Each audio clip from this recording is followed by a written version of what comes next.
Colombia, década de los 80. Un momento histórico cargado de mucha violencia y dolor. Esta fue la época donde el poder del narcotráfico era más fuerte. Un periodo donde los poderosos de la coca corrompieron todos los eslabones de la sociedad. Compraban jueces, policías, cualquier persona e institución que representara un obstáculo o impedimento.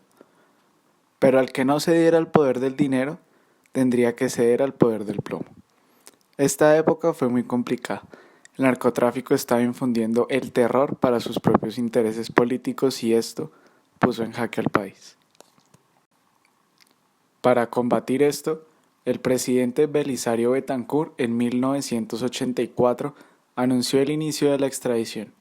A raíz de esto se creó el grupo Los Extraditables, un movimiento que buscaba frenar la extradición. De ahí vienen frases icónicas como la de Escobar: prefiero estar en una tumba en Colombia que en una celda de la cárcel en los Estados Unidos. Toda esta situación desató una guerra entre el narcotráfico y el Estado colombiano, donde solo reinó el terror y los muertos. Se destacan actos violentos como el asesinato del ministro Rodrigo Lara Bonilla, el atentado del DAS, el ataque al periódico El Espectador, el asesinato del candidato presidencial Luis Carlos Galán Sarmiento, entre muchos otros. Durante esta década, estas organizaciones delictivas crearon escuadrones de la muerte, grupos privados que buscaban eliminar ladrones, atracadores y secuestradores, con el fin de alcanzar la denominada limpieza social. Uno de estos fue el MAS, Muerte a Secuestradores, dirigida por los narcotraficantes. Estos mismos narcotraficantes, como Pablo Escobar, frecuentemente incentivaron el asesinato de policías en el territorio colombiano. Todo esto con el fin de desestabilizar la nación. A continuación, escucharemos dos relatos de historias que ejemplifican el horror y la magnitud del momento. Buenas noches, voy a contarles la historia que me ocurrió en la década de los 80.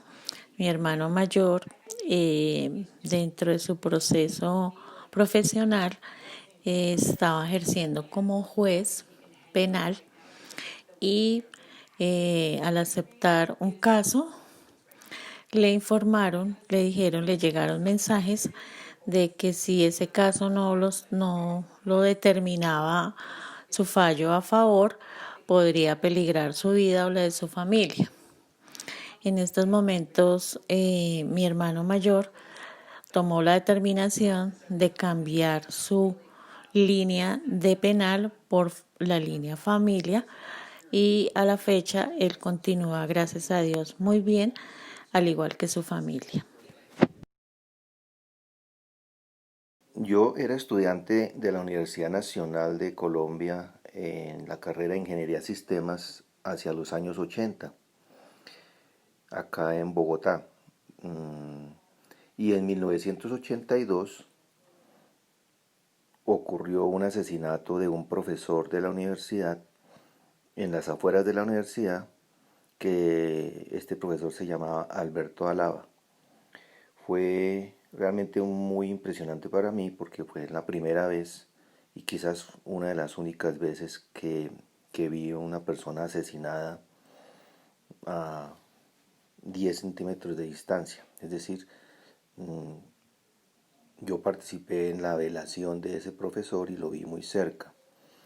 Como digo, fue un acontecimiento muy duro para mí, fue una cosa que no esperaba, pero pues en la universidad esas cosas solían pasar.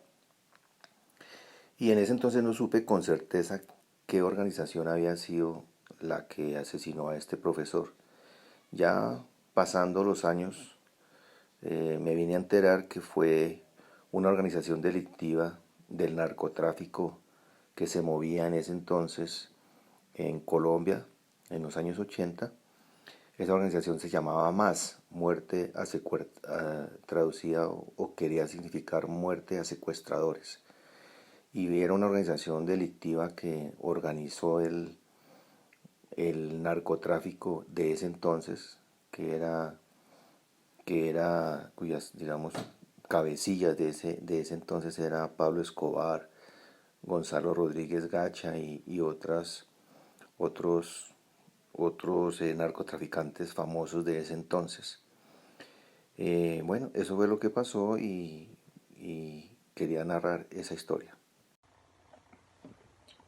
Finalmente, me gustaría hacer una reflexión personal sobre las dos historias y me gustaría comenzar diciendo que somos muy afortunados. Somos una generación afortunada ya que nunca tuvimos que vivir con el temor de que una bomba fuera a explotar en cualquier momento. Nunca tuvimos que experimentar el asesinato de un profesor o el miedo de perder a un hermano por situaciones de violencia. Nos llenamos de mucho pesimismo producto de los noticieros, pero nunca el pesimismo del calibre como los noticieros del momento, donde el asesinato a policías, el asesinato de políticos y los actos terroristas, porque eso es lo que son actos terroristas, era como el pan de cada día.